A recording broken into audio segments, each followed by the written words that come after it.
Bien, hoy es 12 de mayo de 2015. Bien, continuemos con este ciclo que llevo de haciéndole el seguimiento al proyecto de reforma que fue presentado por el ministro de Justicia y el fiscal general de la Nación ahorita el 16 de abril de este año al Congreso para que se reforme el Código de Procedimiento Penal. Voy a tocar el tema de la prueba de referencia, voy adelantando, voy poniendo tópicos o temas de interés que me parecen son de connotación, son de interés, tienen una gran relevancia. Además porque ya he trabajado el asunto, entonces ustedes pueden acudir a la videoconferencia anterior en la que manejé este tema de la prueba de referencia, por lo menos del radicado 37924 del año 2014, que es el del caso de Galán. De todas maneras, aquí ustedes pueden acceder a esta información que tienen en el tablero sobre la sala sentencias de la Corte Suprema de Justicia en sede de casación penal. Vamos entonces a mirar lo siguiente, en este orden sistemático. Entonces me voy a referir a la ponencia de un estudio que se hizo por la Fiscalía General de la Nación para plantear un proyecto de reforma, si bien aclaro que no es este el que fue presentado realmente actualmente por el Ministro de Justicia y la Fiscalía General de la Nación. Sin embargo, tiene un soporte jurídico consistente de derecho comparado, jurisprudencia de la Corte Suprema de Justicia y la Corte Constitucional, que han planteado de por qué razón se debe acondicionar el Código de Procedimiento Penal, la Ley 906, a estos criterios. Vamos a ver entonces, después finalmente pasamos como está ahorita en el proyecto, en el que se presentó el 16 de abril y lo que ha pasado pues hasta el momento en este tema. Dice lo siguiente: bueno, la ponencia relativa a la regulación de la prueba de referencia de la Ley 906, este documento está pues titulado en esos términos y lo redacta o lo propone, no sé, la ponencia viene de una doctora María Victoria Parra Archila. La justificación dice: de antaño el derecho procesal se ha ocupado de desarrollar un debido proceso probatorio en un intento, como lo expresa perfecto Andrés Ibáñez, de someter el procedimiento judicial de adquisición y valoración de la prueba al paradigma de la racionalidad. Es así como desde la época de las ordalías, que fundamentaban la búsqueda de la verdad en fuerzas ultraterrenas, pasando por la tarifa legal, que confería valor en abstracto y de manera anticipada a la prueba, en lo que se conoció como una álgebra legal, pasando por la libre convicción, que dejó a la total discreción del juez la valoración de la prueba, sustentada en circunstancias de percepción, experiencia y hasta intuición,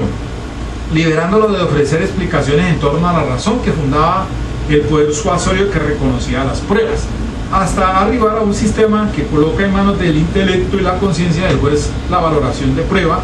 conocido como sana crítica, que al decir del maestro Parra Quijano, se integra por pautas que se elaboran para juzgar utilizando el ambiente creado por el proceso, las máximas de la experiencia y las reglas técnicas o científicas o artísticas cuando se debe acudir a las mismas.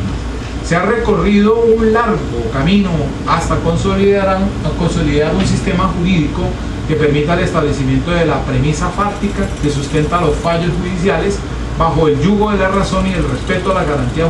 fundamentales que gobiernan la actuación judicial. No obstante los avances que en materia de debido proceso probatorio ha registrado Colombia hasta el momento y la tradición que se tenía en punto a los principios regentes en materia de la admisibilidad y valoración de la prueba, la Ley 906 de 2004 introduce un acápite atinente a la prueba de referencia que incluye una regla general conforme a la cual se prohíbe la admisibilidad de la prueba de referencia, con unas previsiones de recibimiento excepcional de la misma, dentro de las cuales se inserta una cláusula residual que permite el ingreso al proceso de dicha prueba bajo ciertas condiciones, previsiones a las cuales se vincula una tarifa legal negativa, conforme a la cual la sentencia condenatoria no podrá fundamentarse exclusivamente en prueba de referencia, artículo 381 de la Ley 906. Normas que, tal y como lo ha evidenciado la jurisprudencia emanada por la Corte Suprema de Justicia, ha conducido a decisiones que contrarían los presupuestos de la justicia material, aunado a lo cual han compelido al máximo intérprete de la legalidad a generar doctrina que propende por una interpretación constitucional que atienda a los fines que se asignen al proceso penal, especialmente la atinente a la búsqueda de la verdad como presupuesto necesario para la realización de la justicia, en aras a ofrecer al administrador de la justicia la posibilidad de determinar en cada caso cuándo resulta pertinente la prueba de referencia que se pretende aducir al proceso, así como el poder suasorio que responde a asignar a las mismas. Así las cosas, necesario se hace revisar el sistema de regulación prohijado por Colombia en punto a la prueba de referencia, en aras a establecer si ésta se aviene a la ideología que inspiró la instauración de un nuevo modelo procesal en nuestro país, la realidad social que identifica el contexto colombiano, nuestra cultura y tradición jurídica, así como el fin constitucional que corresponde cumplir a la administración de justicia en general y al proceso penal en concreto. O por el contrario, se debe optar por otra vía que permita, dentro de un marco de respeto de las garantías fundamentales que asisten a todos los intervinientes en el proceso, adoptar determinaciones que, atendiendo a los principios de ponderación y necesidad, viabilicen la realización de la justicia material, dando paso a la admisibilidad y valoración de los medios de prueba, atendiendo a criterios de racionalidad del juez, con supresión de tarifas positivas o negativas que reemplacen la valoración racional que de la prueba puede hacer el funcionario judicial, tanto respecto de la admisibilidad como de su poder suasorio, por una determinación general y abstracta que es realizada por el legislador. Para tal efecto, y en aras a concluir cuál debe ser el sistema de regulación que debe seguir Colombia en materia de prueba de referencia, se deben abordar varios aspectos, a saber, 2 puntos. El primero, referido a qué se entiende por prueba de referencia. El sistema prohijado por la 906 en su regulación, garantías fundamentales afectadas por esta y el poder suasorio que se les reconoce. La noción de la prueba de referencia, pues el artículo 437 señala lo que debe entenderse como prueba de referencia. Se considera como prueba de referencia toda declaración realizada fuera del juicio oral y que es utilizado para probar o excluir uno o varios elementos del delito, el grado de intervención del mismo, las circunstancias de atenuación o agravación punitivas, la naturaleza y extensión del daño irrogado y cualquier otro aspecto sustancial objeto del debate cuando no sea posible practicarlo en juicio. En tanto, la Corte Suprema de Justicia, en la sentencia 27477 del 6 de marzo de 2008, esta es componencia del doctor Augusto Ibáñez, dice que, entre comillas, dice: la evidencia o medio probatorio a través de la cual se pretende probar la verdad de una declaración realizada al margen del proceso por una persona determinada no disponible para declarar en juicio, que revela hechos de los cuales tuvo conocimiento personal trascendentes para afirmar o negar la tipicidad de la conducta, el grado de intervención del sujeto agente, las circunstancias de atenuación, agravación concurrente, la naturaleza o la extensión del daño ocasionado o cualquier otro aspecto sustancial del debate. Entre paréntesis, antijuricidad o culpabilidad, por ejemplo. Cierra comillas. Entonces, definición que el sentir de la corporación permite inferir los elementos que deben concurrir para considerar que nos encontramos frente a una prueba de referencia, a saber, 2 puntos. Primero, la existencia de una declaración rendida por una persona determinada por fuera del juicio oral, la cual en sentir de la Corte puede ser verbal, escrita o incluso estar contenida en medios tecnológicos tales como una grabación, incluso provenir de otra fuente de comunicación, como ademanes o expresiones gestuales. En consonancia con lo anterior, destaca la corporación que la prueba de referencia incluye el testimonio de oídas, así como otros medios a condición de que estos puedan ser reputados como legítimos. Aquí hago un paréntesis y cuando dice el testimonio de oídas hago un reenvío a esta sentencia 37924 del año 2014 del doctor Castro, porque es el caso en el que se condenó al teniente del ejército que resultó involucrado en el asunto de la muerte de él en el magnicidio de Luis Carlos Galán, y de cómo entonces allí se maneja todo este asunto de la prueba de referencia del testigo de oídas.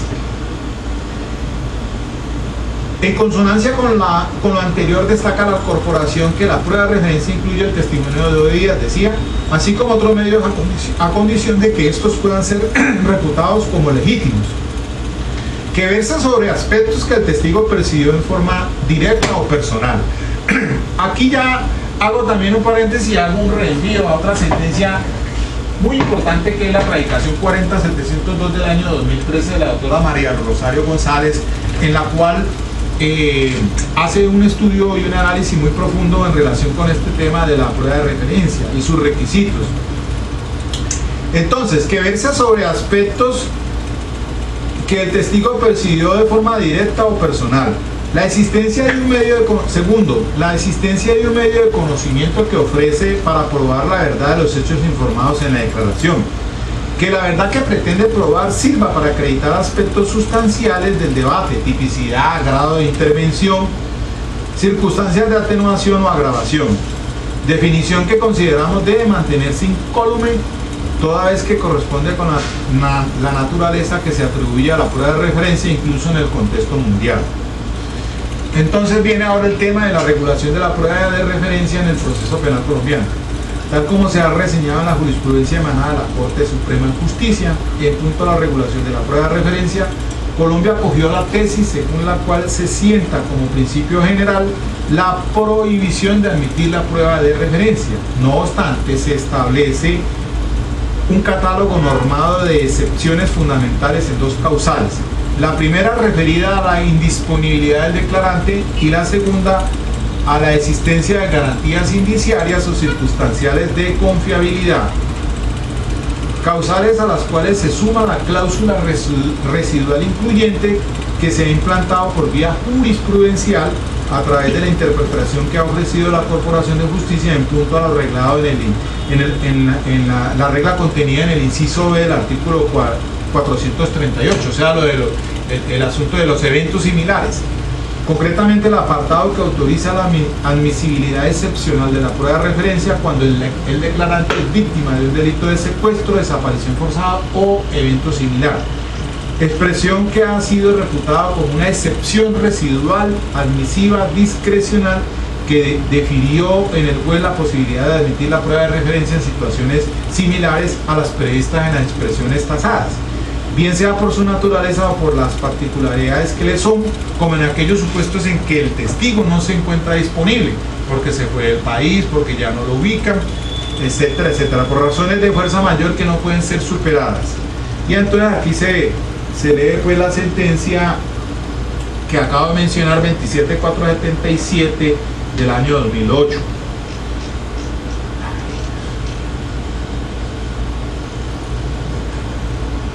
En punto de este tema, pues mire que la importancia de la prueba de referencia ya lo había hecho en la anterior exposición del videoconferencia, porque la Corte Suprema de Justicia ha ido morigerando el asunto de la admisibilidad de esta prueba de referencia, y allí hay que recalcar que fue por vía jurisprudencial realmente que se le ha dado entonces la incorporación a este medio de prueba que, como dice el 381, tiene un valor pues, de tarifa legal negativa, un valor suasorio reducido, pero sin embargo se ha ido casi que introduciendo procesalmente. Incluso pues ahí está la reforma con esta ley 1652 del 2013 que adicionó ese artículo 438 con el asunto de las entrevistas que se realizan a los menores. Bien, entonces sigamos lo siguiente aquí diciendo, a ver, así las cosas, entonces se puede afirmar que frente a la prueba de referencia se provija por el derecho procesal colombiano un sistema que identifica por los siguientes rasgos. Se reconoce como principio general la inadmisibilidad de la prueba de referencia en respecto a garantías como inmediación, a la defensa y contradicción. No obstante, se reconoce la vigencia a nivel normativo de varias excepciones tasadas en el artículo 438, atinentes a que el declarante primero manifieste bajo juramento que ha perdido la memoria sobre los hechos y es corroborada pericialmente ve que sea víctima de un delito de secuestro, desaparición forzada y por un evento similar, C, que padezca de una grave enfermedad que le impide declarar, 4, que haya fallecido, o los casos en que y por último, los casos en que la declaración se haya registrada en escritos de pasada memoria o archivos históricos, salvedades a las cuales se suma la vigencia de una cláusula residual o discrecional, creación jurisprudencial que permite flexibilizar el catálogo de eventos en los cuales resulta admisible la prueba de referencia, los cuales si bien no aparecen regulados en la ley, ostentan características similares a uno de los supuestos en que se autoriza la admisibilidad exceptiva de la prueba de referencia, facultad que se finca, en palabras de la Corte Suprema, en la necesidad de que el juez ofrezca una interpretación constitucional al 438, atendiendo a los fines que se asignan al proceso penal, concretamente la teniente de la búsqueda de la verdad, como presupuesto necesario para la realización de la justicia material. Aquí le agrego que de acuerdo con esta ley 1652 de julio 12 de 2013 se introdujo entonces en el artículo 438 como una prueba más de referencia cuando se trate entrevistas, cuando se trate de un menor de edad, de la entrevista forense realizada a los niños y a las niñas y a los adolescentes. No se quiere revictimizar más, entonces seguramente pues se piensa es darle entrada como prueba de referencia a esas al quien toma esas entrevistas. Ahora entiéndase un personal especializado del CTI, y como viene en la reforma, él también habla de que puede hacerse esa entrevista por la Policía Nacional, solamente un entrevistador especializado en esa área, y como tal entonces en la reforma ya viene regulado ese tema. Así quedó en el 438 y se corrige, se incorpora en este nuevo procedimiento penal el artículo 438, dando cabida entonces a esta situación que se habla aquí de la cláusula residual, y lo vamos a ver ahorita, se lo voy a mencionar citando pues el proyecto de reforma que fue presentado el 16 de abril. Bien, seguimos aquí entonces. La emisión de la prueba de referencia se debe reducir a verdaderos casos de necesidad, dice aquí en la ponencia, habida consideración del carácter exceptivo que identifica su vigencia en el proceso y el carácter insuperable que deben ostentar los medios que justifican su recepción, en aras a evitar que la excepción se torne en regla y que se adopte como un mecanismo para eludir la confrontación en el juicio. Que se trate de situaciones similares a las consagradas por el ordenamiento procesal como eventos en los que se admite la prueba de referencia, bien sea por su naturaleza o porque participan de las particularidades que les son comunes. Es así como se han ido ampliando por vía jurisprudencial los eventos en los cuales se autoriza la admisibilidad excepcional de la prueba de referencia, a saber, necesitan los siguientes: cuando se acredite en términos razonables la imposibilidad de recaudar el testimonio de la fuente directa por motivos de fuerza mayor insuperable, eventos en los cuales se debe ofrecer cierto grado de validez al testigo de referencia, de oídas o indirecto, excepción que se fundamenta en razones constitucionales vinculadas a la realización de la justicia material, supuestos en los cuales se incluye la indisponibilidad del testigo siempre que la misma, al decir de la Corte, obedezca situaciones especiales de fuerza mayor que no puedan ser racionalmente superadas, como podría ser la desaparición voluntaria del declarante o su imposibilidad de localización. Y ahí entonces se cita la sentencia 32829 del 2010. 32829, esa no la tengo allí, 32829 del 17 de marzo del 2010. También se emite la prueba de referencia en aquellos casos en que el testigo no está disponible por razones de fuerza moral, como cuando el testigo o su familia son objeto de amenazas y consideren que su vida e integridad física se encuentren en peligro. Y entonces aquí se cita la sentencia radicación 30598 del 19 de febrero de 2009. Tampoco aparece allí, pero listo. Importa relevar, como en aquellos eventos de indisponibilidad del testigo por razones justificadas e insuperables, se autoriza la incorporación al juicio del acta que documentó una declaración anterior del testigo directo que se realizó ante la Policía Judicial por parte del investigador que participó en dicho acto investigativo, en forma tal que se otorga de esta manera eficacia probatoria a la entrevista recepcionada por el órgano percutor en el curso de la indagación e investigación. Es decir, que esa entrevista que se tomó allá por el ente investigador a través de su policía judicial, pues entonces se sienta en el juicio, es como testigo de referencia a ese policial y se introduce entonces lo que relató en esa entrevista de quien por cualquiera de estas situaciones, por indisponibilidad o por fuerza moral, como dice allí, no se localizan. O sea, por fuerza moral es por amenazas. Al respecto es necesario tener en cuenta que con la admisibilidad de declaraciones anteriores del testigo no se pretende sustituir el testimonio de la persona en juicio, sino la incorporación de una evidencia relacionada con las manifestaciones efectuadas por el testigo fuera de la sede judicial, cuyo poder suasorio no dependerá de la confrontación que se haga a la misma, sino del respaldo y confiabilidad que le imprimen otros medios de conocimiento practicados en desarrollo del juicio oral. Es decir, que no debe estar huérfano, sino que eso viene en un compendio procesal que aunado a esta prueba de referencia, entonces le va a dar una toma de decisión por parte del juez. Otro punto, cuando el testigo no pueda acudir con uso y goce de sus facultades físico-mentales, evento en el cual es posible apoyarse en la prueba indirecta para que otros relaten lo que él expresó. Situaciones dentro de las cuales se encuentra el testimonio de los niños y niñas víctimas de delitos sexuales u otras formas degradantes de violencia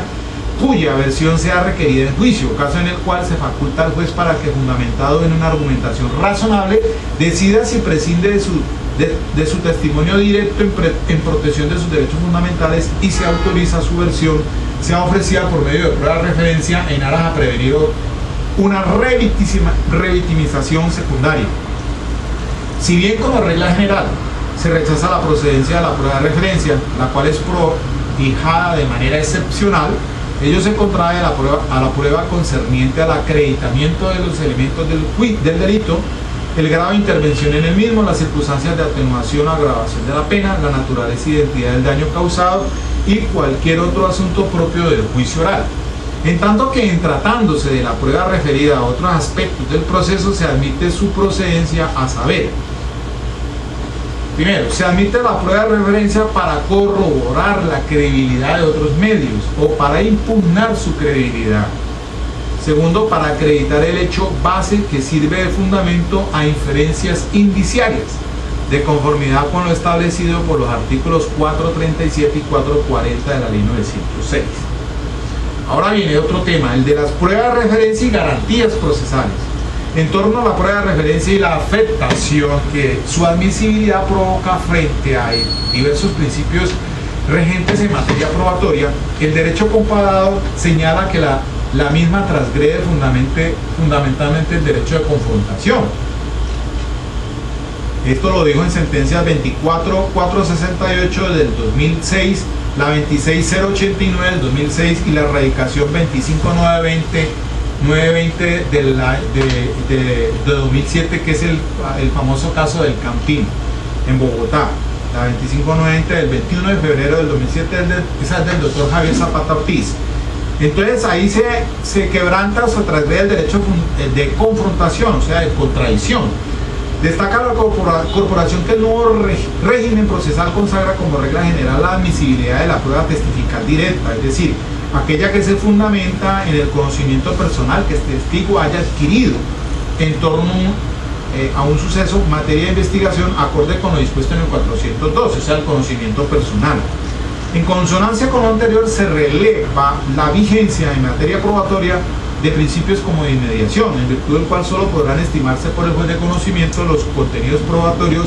que se deriven de los medios de conocimientos producidos en el juicio bajo la égida de la oralidad, contradicción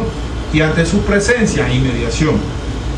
Excepción hecha de las pruebas que se generan de manera anticipada, de conformidad con la previsión del contenida en el artículo 284 de la Ley 906 y la prueba de referencia que aluden los artículos 437 a 441.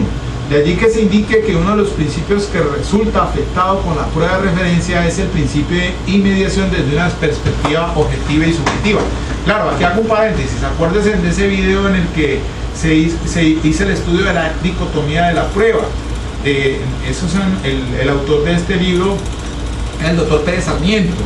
que está radicado en Venezuela en estos momentos, y él allí hace un estudio importantísimo sobre la dicotomía de la prueba. En este sistema penal acusatorio,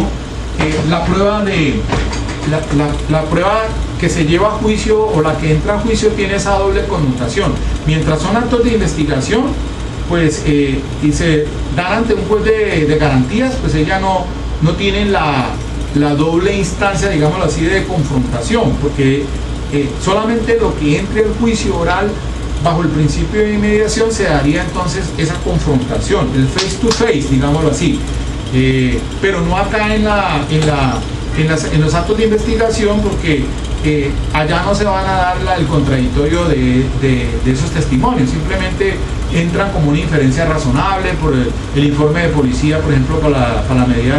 la legalización de captura, ahora para la medida de aseguramiento. Entonces solamente es la inferencia razonable a través de los hilos, o sea, los informes legalmente obtenidos. Pero realmente el debate en el sistema penal acusatorio, en esencia la confrontación se hace en el juicio, donde usted va a tener el juez imparcial, y en esa tendencia adversarial de acusador y acusado, pues se va a tener allí la confrontación de contrainterrogarlo, de interrogarlo y de contrainterrogarlo. Ese es el verdadero objeto de la dicotomía de la prueba.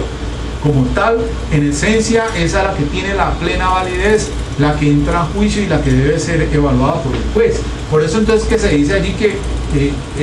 primero que todo, pues entonces ella puede atentar contra ese principio de inmediación, porque si no va a ir al juicio, entonces me va a entrar a través de un testimonio de referencia. ¿Yo cómo lo confronto entonces? Me queda difícil, es completamente difícil hacer la confrontación en juicio. Sigamos pues. Asimismo, se advierte de la afectación al derecho a la defensa, especialmente si se considera que la prueba de referencia, dadas las condiciones en que se produce, veda a la parte contra la cual se aduce la posibilidad de interrogar al testigo directo de los hechos, lo que genera de contera una transgresión al derecho de contradicción, por la ausencia de confrontación del testigo por la parte contra la cual se aduce este medio de conocimiento. Así las cosas podría concluirse indicando que la prueba de referencia afecta varias garantías fundamentales, dentro de las cuales se destacan el derecho de contradicción, el principio de inmediación, concebido desde una perspectiva objetiva y subjetiva, el derecho de defensa y el principio de contradicción. Propuesta de la reforma. Entonces, fundamentos de la propuesta. Varias son las consideraciones que nos llevan a afirmar la necesidad de replantear la regulación que contiene la 906 en relación con esta prueba de referencia. Primero, los problemas prácticos que se han generado a partir de la incorporación en Colombia a nivel legislativo de una normatividad que procura una regulación pormenorizada de la prueba de referencia, y los esfuerzos que al respecto ha tenido que hacer la Corte Suprema de Justicia para concientizar a los jueces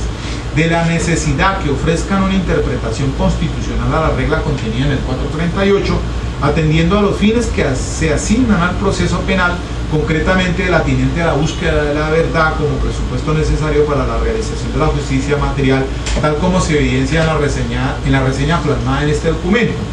Tradicionalmente, los países que consagran una regulación concreta de la prueba de referencia emplean una técnica legislativa conforme a la cual se postula una regla general de admisibilidad de la misma, al lado de la cual se establecen unas excepciones categóricas que consagran eventos precisos en los cuales resulta admisible la prueba de referencia, de manera que para que se dé aplicación a la excepción deben acreditarse los presupuestos respectivos, sin dejar a la razón del juez el ingreso excepcional de esta prueba bajo criterios de ponderación. Técnica que presenta varios problemas, a saber, la dificultad que representa para el legislador establecer qué testigos de referencia son admisibles y cuáles no, en tanto como lo indica María Isabel Velayos Martínez, autora del testigo de referencia en el proceso penal, aproximación a las soluciones angloamericanas, Universidad de Alicante, monografías 1998. No existe una teoría concreta que explique la justificación común de todas las excepciones, de allí el amplio y disímil catálogo que se consagra en los ordenamientos procesales, reparo al cual se suma la inclusión de una pluralidad de excepciones que se van incrementando al ritmo de la jurisprudencia, caso por caso, de manera coyuntural. Eso es cierto. Ahí es que entonces la jurisprudencia de 10 años de la Corte Suprema de Justicia, de manera coyuntural, se ha dado esta situación. Mire, con el asunto de los delitos sexuales, ahí puedo detenerme y darle la razón de por qué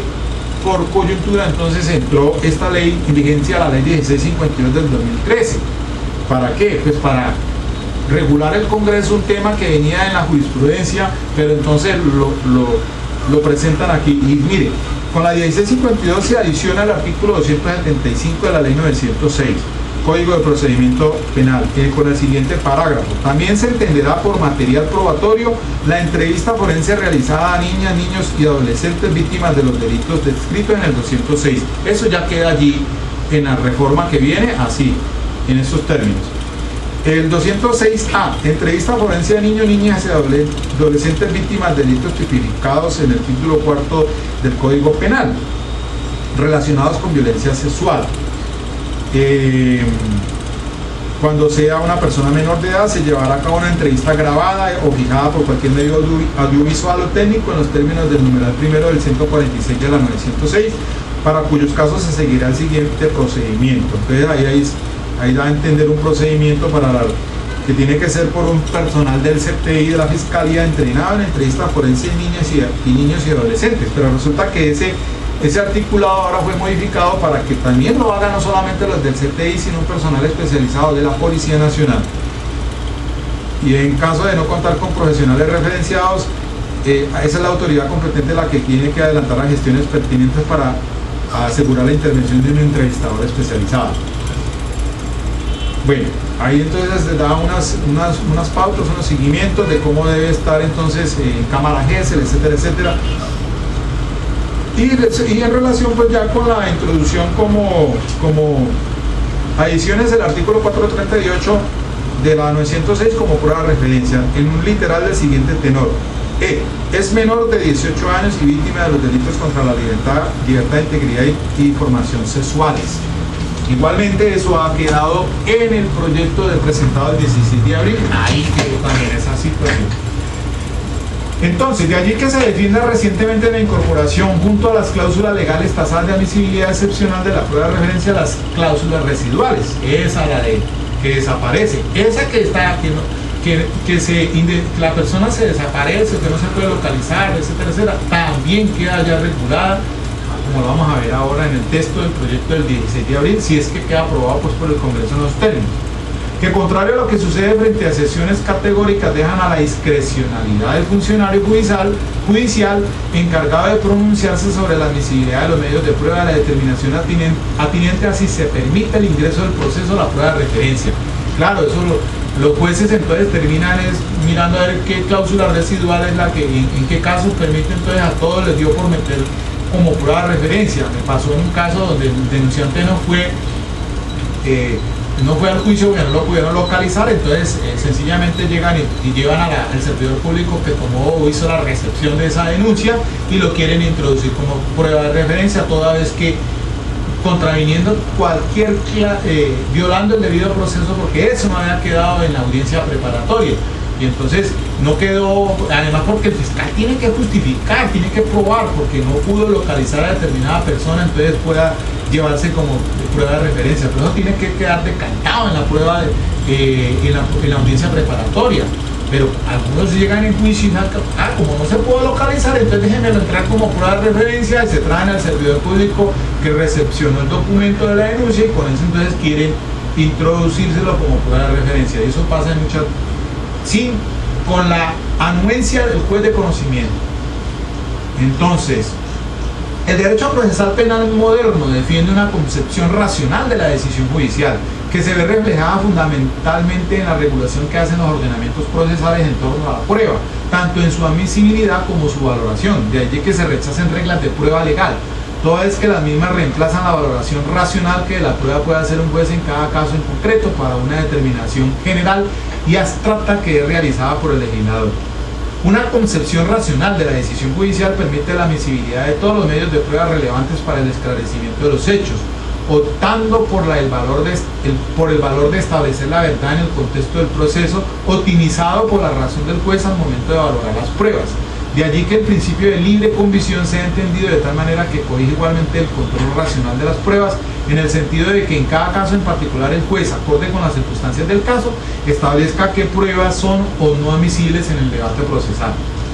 Entonces, se debe procurar un tratamiento de la prueba de referencia que atienda a los valores superiores que informan el ordenamiento, así como a los derechos fundamentales que confluyen en el proceso, siempre considerando que en este punto son importantes los criterios de ponderación y proporcionalidad que evitan restricciones excesivas en detrimento de intereses igualmente relevantes para el logro de fines constitucionalmente válidos, tales como la realización de la justicia material. Tal como lo acusa Óscar Julián Guerrero, el doctor Óscar Julián Guerrero, tratadista, procesalista penal, basándose en las aportaciones de Damasca, si bien la exclusión de la prueba de referencia parece ser uno de los aspectos más destacados del proceso penal anglosajón, la pluralidad de excepciones en su admisibilidad y valoración permiten inferir el debilitamiento de tal postulado y en consecuencia la necesidad de orientarse a defender una valoración sin barreras de las pruebas mediatas. El doctor Guerrero Peralta, Óscar Julián, Institutos Probatorios del Nuevo Proceso Penal, ediciones Nueva Jurídica, Bogotá, Colombia. La flexibilización en la exclusión de la prueba de referencia que se ha generado en otras latitudes en razón a la posibilidad de dejar impune conductas delictivas respecto de las cuales se conocen sus autores por la no existencia de testigos directos que puedan comparecer al juicio, sumado al costo social que para la administración de justicia representan en algunos casos la absolución de hechos que representan una lesión grave a intereses jurídicos relevantes en razón a la inadmisibilidad de las pruebas mediatas. Tal como se ha denunciado por algún sector de la doctrina, cuando se alude al proceso conocido como adversarial, tiende a asimilarse con el modelo anglosajón. No obstante, varios de los rasgos que lo identifican son simples opciones político-legislativas, muchas veces originadas en contextos jurídicos políticos muy diferentes. De allí que la supresión en otro contexto, por ejemplo el latinoamericano, de algunos de esos derroteros no permite afirmar que se ha pervertido la esencia del sistema penal acusatorio, el cual puede seguir manteniendo su naturaleza como proceso justo. De allí que la revisión de algunos códigos de procedimiento penal regentes en Latinoamérica y Centroamérica permite evidenciar que no obstante consagran modelos procesales con tendencia acusatoria, en su mayoría omiten referencias concretas a la prueba de referencia y por el contrario se provijan en dicho ordenamiento del principio de libertad probatoria y se adopta como criterio de valoración de las pruebas la sana crítica. Al respecto cabe hacer las siguientes referencias. Entonces aquí hacen a colación a Chile, también a Argentina. Dice que Argentina no consagra una previsión alguna relativa a la prueba de referencia, estableciendo una cláusula general conforme a la cual se establece que toda persona es capaz de atestiguar y corresponde al juez valorar el testimonio de acuerdo con las reglas de la sana crítica. Ecuador también pues hace referencia que entró en vigencia el código en el 13 de julio del 2001, siguiendo lo que parece ser la técnica legislativa empleada en varios países latinoamericanos, no plasma norma alguna relativa a la prueba de referencia, estableciendo como criterio de valoración de la prueba la sana crítica. Las únicas previsiones relativas a las condiciones de admisibilidad del testimonio hacen referencia a la obligación que asiste a todas las personas que conozcan de la comisión del delito de comparecer a rendir testimonio, aunado a lo cual se incluye dentro de las reglas que rigen la recepción del testimonio lo atinente a que el testigo deje constancia en torno a la forma como llegó a su conocimiento del hecho sobre el cual presta testimonio.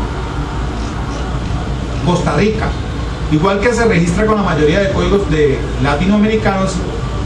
no consagra una previsión normativa alguna atinente a la prueba de referencia. Se establece como criterio de valoración de la prueba la aplicación de la sana crítica y se incluye dentro de las reglas de régimen que rigen el testimonio tanto el perito como el testigo de hechos, que se expresa por estos el origen de su conocimiento. Panamá. El nuevo estatuto procedimental panameño tampoco plasma norma alguna atinente a la prueba de referencia y, siguiendo con la tradición de los códigos latinos, consagra el principio de la libertad probatoria en el artículo 376, aunado a lo cual acoge como principio de valoración la sana crítica. En materia testimonial señala que el procedimiento no es el procedimiento penal no existirán testigos inhábiles. Sin perjuicio de ello, faculta a los intervinientes para formular al testigo preguntas tendientes a demostrar su credibilidad o falta de ella. Salvador, en los estatutos procesales consultados, es el único que, al igual que registra Colombia, incluye en el Estatuto Procesal Penal normas atinentes al tratamiento que se debe ofrecer a la prueba de referencia. No obstante, acoge otro sistema de regulación que se identifica por unas características allí señaladas. Bueno, entonces, al lado de la regla general, con la salvedad anotada, se enlistan unos supuestos de admisibilidad excepcional de la prueba de referencia que alude en algunos eventos a la indisponibilidad del testigo, en tanto que en otros se fundamenta en razones de seguridad de los testigos o en apoyo en circunstancias de fiabilidad, y se indican las normas pertinentes.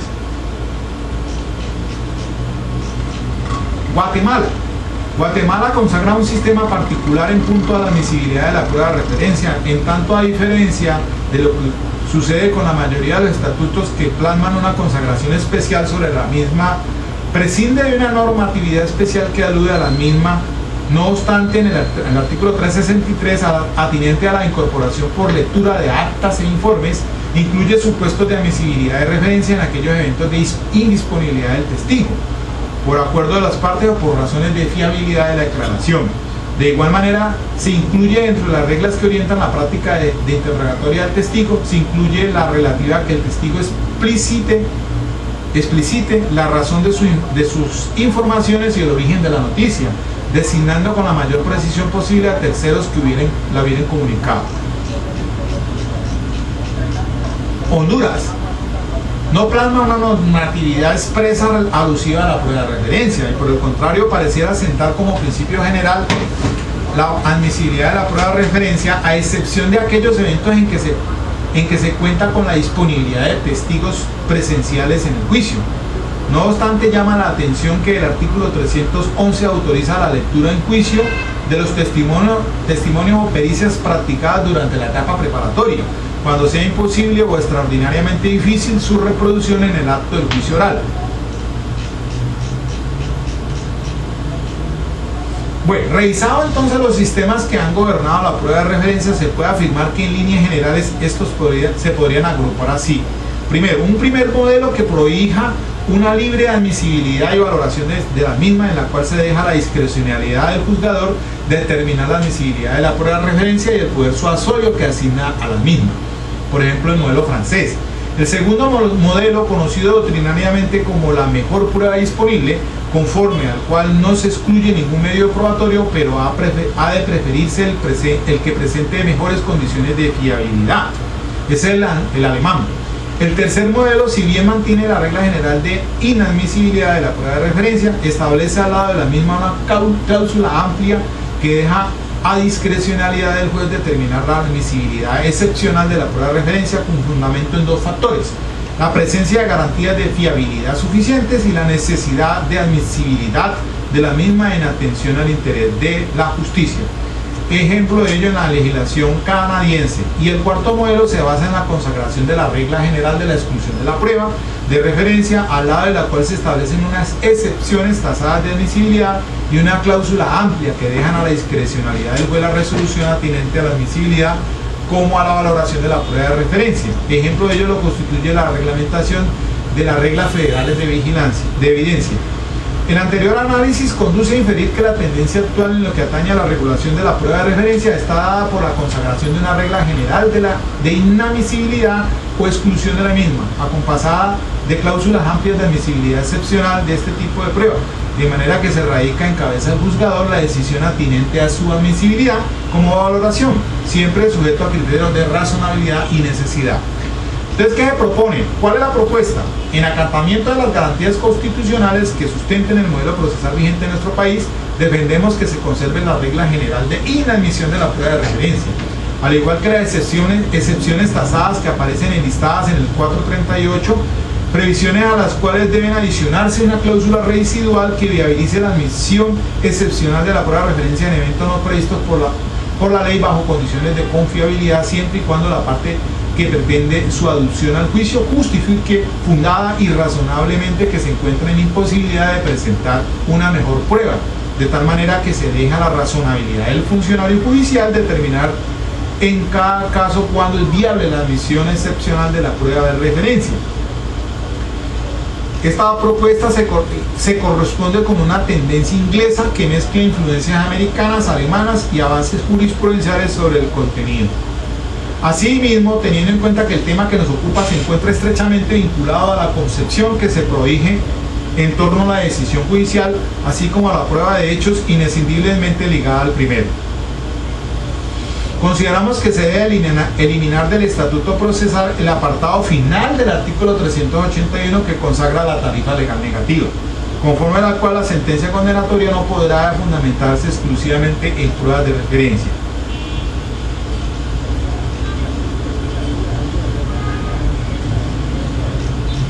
Así las cosas, proponemos la siguiente reglamentación frente a la prueba de referencia. Entonces hace allí alusión al artículo 437, la noción 438, la admisión excepcional de la prueba de referencia, y aquí se introduce el tema de la por indisponibilidad insuperable del testigo. Pero aquí no venía el asunto de la entrevista de los menores, que fue introducido por la 1652 del 2013. Me parece ser que este proyecto como que hubiera sido, pues sí, fue en el 2012 seguramente, y la propuesta venía solamente con adicionar la indisponibilidad insuperable del testigo. Si bien es cierto, después entró la 1652 del 2013 y finalmente ahorita en el proyecto que vamos a leer ahora, sí están las dos. Le hicieron caso a esto, la indisponibilidad insuperable del testigo, pero también se entra lo de las entrevistas forenses a menores por delitos sexuales. Y entonces también propuso que el 381 le quitaran el inciso final, que es: la sentencia condenatoria no podrá fundamentarse exclusivamente en pruebas de referencia. Esto sí no lo consideraron en el proyecto que se presentó por el ministro de Justicia y el fiscal general de la Nación ahorita el 16 de abril, porque no fue regulado. El 381 quedó igual, no fue tocado. Propuesta que consideramos permite materializar el postulado fijado en la doctrina contenida en la jurisprudencia emanada por la Corte Suprema de Justicia, conforme a la cual el juez debe, frente a la admisión excepcional de la prueba de referencia, atender tanto a la observancia de las garantías que rigen el proceso penal, como a los fines que se asignen al proceso penal, concretamente el atinente a la búsqueda de la verdad como presupuesto necesario para la realización de la justicia material. Ahora podría argumentarse en contra de la misma que la incorporación de una cláusula residual discrecional de admisibilidad de la prueba de referencia puede conducir a que el juicio se convierta en una lectura de registros documentados de actos investigativos. Eso es cierto, eso ha pasado. Lo que conduciría a un debilitamiento de la estructura que identifica el nuevo modelo procesal. Claro, es un sistema oral, además de socavar los fundamentos ideológicos que lo inspiran. Al respecto, consideramos que dicho argumento no es válido por las siguientes razones. Que yo pienso que es válido ese argumento. Ellos dicen, a ver, escuchemos a ver cuál es el pensamiento de esta propuesta. El diseño del sistema procesal penal postulado por la ley 906 se encuentra precedido y orientado por la vigencia de garantías constitucionales tales como dignidad humana, igualdad, lealtad, legalidad, defensa, contradicción, imparcialidad, oralidad y mediación, moduladores de la actividad judicial, el carácter público, contradictorio y concentrado del juicio, artículo 250, numeral 4 de la Constitución Política, y los artículos 1, 4, 5, 6, 8, 9, 12, 15, 16, 17, 18, 27 de la 906, que obligan a una emisión excepcional de la prueba de referencia bajo ciertas condiciones que deberán ser valoradas por el funcionario judicial en cada caso en concreto, siempre teniendo presente que se está en presencia de un medio probatorio válido pero no incondicionado. Importa relevar en este punto cómo la admisibilidad de la prueba de referencia no se fundamenta en consideraciones utilitaristas que atiende a la eficacia de la persecución penal simplemente, sino que se trata de hacer un juicio de ponderación entre las diversas garantías judiciales en juego en el curso del proceso penal, de las cuales coexisten diversos intereses constitucionales diferentes que mantienen la expectativa que se materialicen sus pretensiones en el curso del proceso penal. Así las cosas, no optamos por una solución en la cual la prueba de referencia se constituya como un medio probatorio que, sin más, pueda erigirse en suficiente para desvirtuar la presunción de inocencia. Cuando, por el contrario, defendemos una admisibilidad excepcional de la misma bajo ciertas circunstancias que la sitúen realmente en el nivel de la excepcionalidad.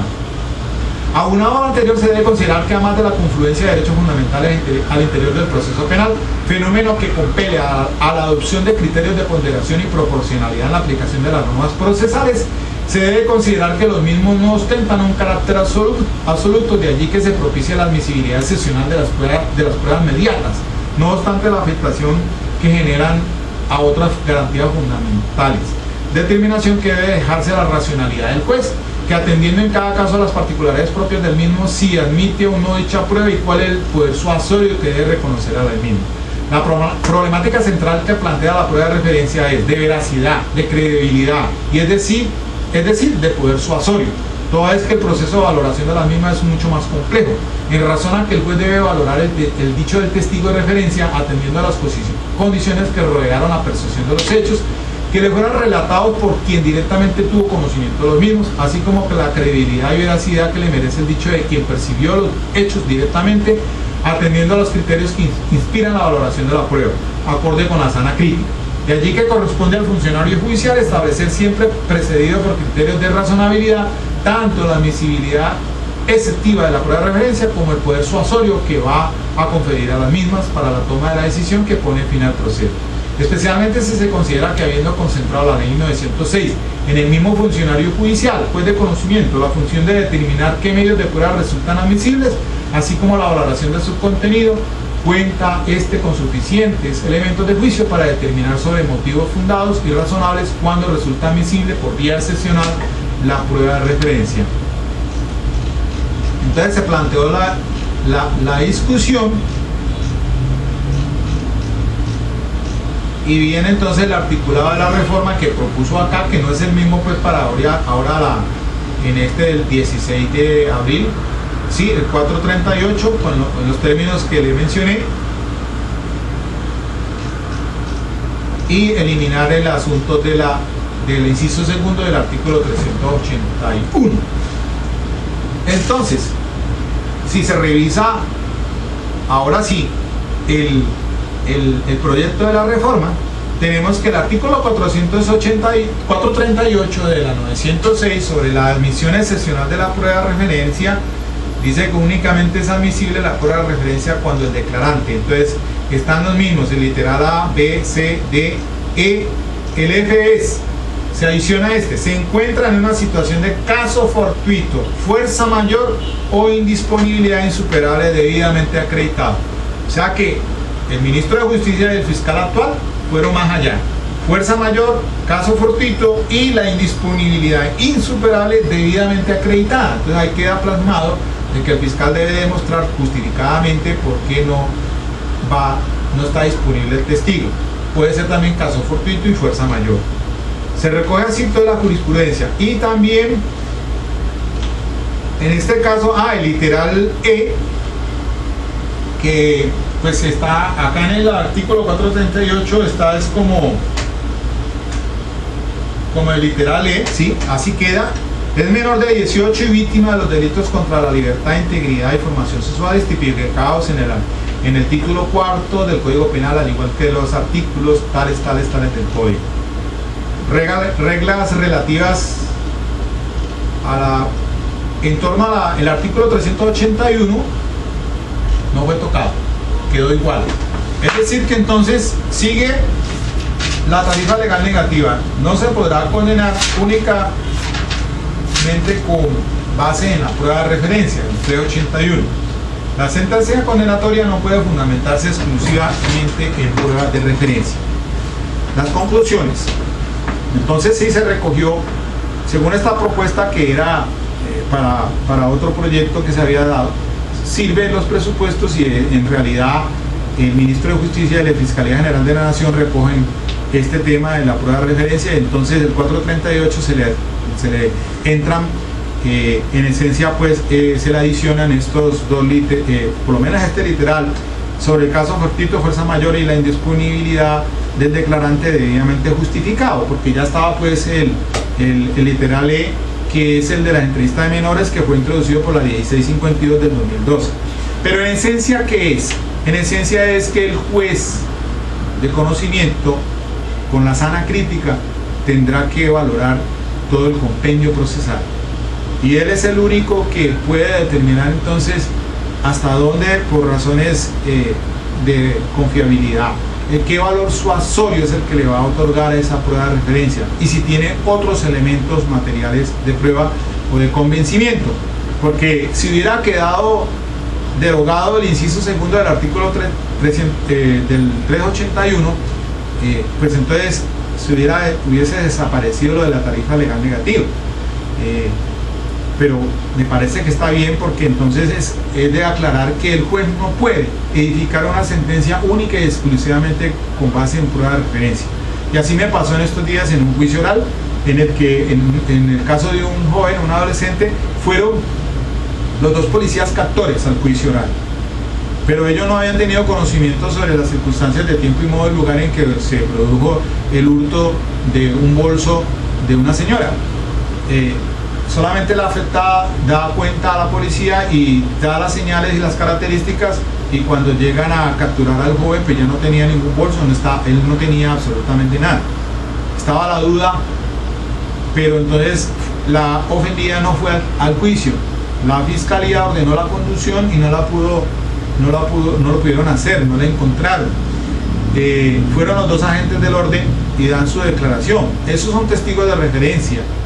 comentarios de lo que ellos, pues sí, ellos dan cuenta de lo que pasó a través de la víctima, pero en este caso excepcionalmente el servidor público que había recepcionado la denuncia estaba de vacaciones, entonces tampoco pudo entrar al juicio, y ahí sí quiso la fiscalía valerse de ese testigo de referencia, de entrar esa denuncia de la ofendida a través del servidor público, y entonces con base pues en los otros dos testimonios quería darle un valor probatorio para que el juez evaluara si podía llegar entonces a dictar sentencia condenatoria. Pero la norma dice que no puede condenarse única y exclusivamente en prueba de referencia, pero no fue la víctima, tampoco fue el servidor público que ha recepcionado el documento, y tuvo, pues, ella obviamente pidió la absolución, y la juez naturalmente que tiene que acogerla de acuerdo al principio de congruencia del 448. Pues no se puede condenar si la fiscalía no lo ha solicitado. Entonces, en este evento, la pregunta es, ¿qué pasaría si se hubiera admitido en el juicio la introducción de ese testigo como testigo de referencia? Pienso yo que ese asunto tuvo que haberse decantado en la audiencia preparatoria. En la audiencia preparatoria es el momento indicado para que la fiscalía solicite en estas solicitudes probatorias, justifique debidamente comprobado por qué razón entonces no va a ir al juicio tal persona que tuvo conocimiento directo de acuerdo con el 402, y entonces yo quiero llevar a este testigo de referencia, que es el servidor público quien recibió la denuncia, y entonces me quieren introducir ese testigo y además el documento para que tenga un soporte entonces, y eso pues es donde hay que ir despacio, tener cautela, porque muchas veces en el propio desarrollo del juicio oral es que le salen con esas manifestaciones extemporáneas, casi que sobrevinientes, cuando no las han justificado ni siquiera en la audiencia preparatoria, de manera irregular, porque todo tiene que quedar debatido en la audiencia preparatoria, y ahí es de las solicitudes probatorias allá es que se deben de dar, pero acá entonces de una manera excepcional, como no lo encuentran entonces a la víctima, entonces ahora sí utilicemos entonces el servidor público que fue el que le recepcionó la entrevista, o por ejemplo los policiales. Si los policiales entonces hubiesen recibido hubieran tenido la entrevista que le hubieran hecho a la víctima, entonces a través de esos policiales hubiesen querido introducir como prueba de referencia. Entonces hay que tener mucho cuidado con eso. Bueno, espero que sirva de algo toda esta información que hemos analizado en esta hora. Les agradezco mucho